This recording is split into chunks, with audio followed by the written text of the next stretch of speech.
नमस्कार। आशा करुँच आपण मैंने समस्ते भल थे बोली।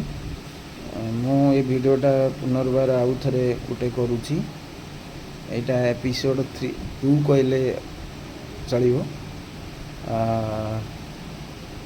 आज भिडियो मु करने चाहूँगी आम कहतु आम देश भारत हो कि आम राज्य ओडिशा हो तार जो क्लाइमेट चेंज रो प्रभाव बा जलवायु परिवर्तन रो प्रभाव किपरि भाव रे दीर्घ 20-25 वर्ष हेबो आम अंचल रे ता पड़ी। विशेषकर आम अंचल बा आम राज्य कथा मु कहिबी। प्रकृत मु एबे अनुभव करुँची गत काली ठारू किछि वर्षा होउची। जोर भी नुह चलिबो। मु भगवान को धन्यवाद देवी। भगवान को मध्य मु बहुत विश्वास करे और डाकी भगवान जे लोक मैंने हैरान होउछंती चाष कार्य करिबा पई तम दया कृपा हेले टिके वर्षा हेबो। लोक मैंने जो हैरान हरकत होउछंती चाष कार्य करिबा पई सेतुरु से माने मुक्ति पाइबे और चाष कार्य ठीक भाव में करि पारिबे। काईना गाँर जो अर्थनीतिर मेरुदंड होउची चाष और विशेषकर होउची धान चाष।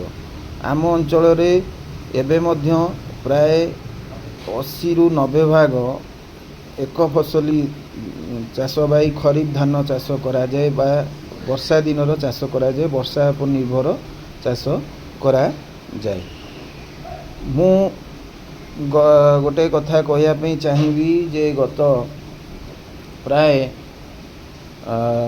25 वर्ष 26 वर्ष तो 27-28 वर्ष तलू गोटे जलवायु बा क्लाइमेट रो परिवर्तन आसी। जितेबाला आम निमापड़ा कॉलेज रे पाठ पढ़ुलु हठात ना 1998 मसीह आमर परीक्षा सब 10टारू आरंभ हुए। हठात ना कौन कराला ना से समय 98 मसीहा कथा कहूँ हठात ना परीक्षार समय परिवर्तन हो गला। कौन होइछि ना अंशुघात हम अंशुघात सकाशु परिवर्तन माने परीक्षार समय परिवर्तन घटी। आमे से समय अंशुघात कौन मध्य जानी नथिलु। आमे आपण माने विश्वास करिवेनी आमे सेतबेले अंशुघात मुक्ति पाइबा आमे सब बेले कौन करूँ। हाँ मुझे पूर्व कहवाई चाहूँगी आम परीक्षार समय परिवर्तन हो जो 10टा होता 8टा है 8टा ରୁ 11टा 12टा भितर आम परीक्षा सरुला। तापर अंशुघात विषय मुझे कहूँ। अंशुघात विषय आम से ना अंशुघात कौन बा सनस्ट्रोक जोटा कह जापर से आमर ज्ञान ही नाला भर आम विषय जान नु। तथापि आम सांग मान भर आम कथा गोटे पियाज आम पकेट रे नहीं कि जाऊँ कॉलेज कौन ना अंशुघात मुक्ति पाइबे। सेटा केते दूर ठीक भूल मु जानी।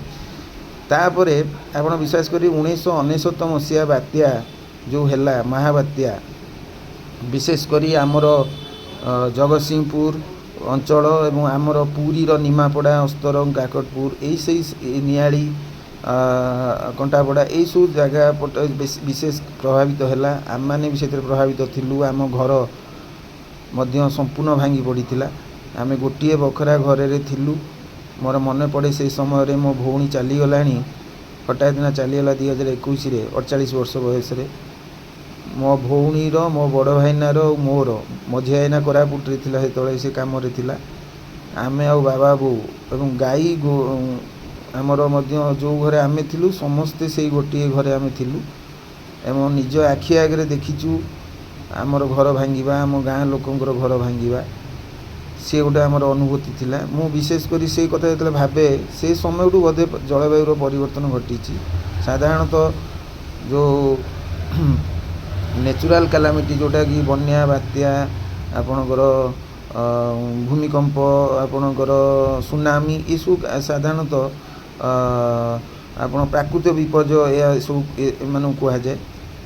ये सब जिनस जो आम अंचल आस्ते आस्ते आरंभ है आम सेतबले आम पिला बेले कथा कहूँ 90 दशक कथा सेतबले साधारणतः भाव गोटे माने ये जो आम ए लघुचाप वर्षा लघुचाप जनित वर्षा पर निर्भर करुचे किंतु सेतबले आम समय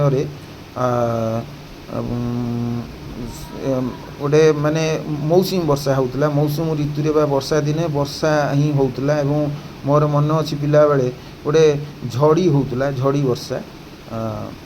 ସେ କଣ୍ଟିନ୍ୟୁ 6-7 ଦିନ ବର୍ଷା ଛୋଟ ପିଲାବେଳେ ଆମର ହେଉଥିଲା। ଏସବୁ ଜିନିଷ ଆଗ ଭଳି ଆଉ ନାହିଁ। ମୁଁ ଆଜିର ଏଇ ଭିଡ଼ିଓ ଆଗକୁ ଆହୁରି ଅନେକ କଥା କହିବି। ଆଉ ଆଜି ଏତିକି କହୁଛି। ଧନ୍ୟବାଦ, ନମସ୍କାର।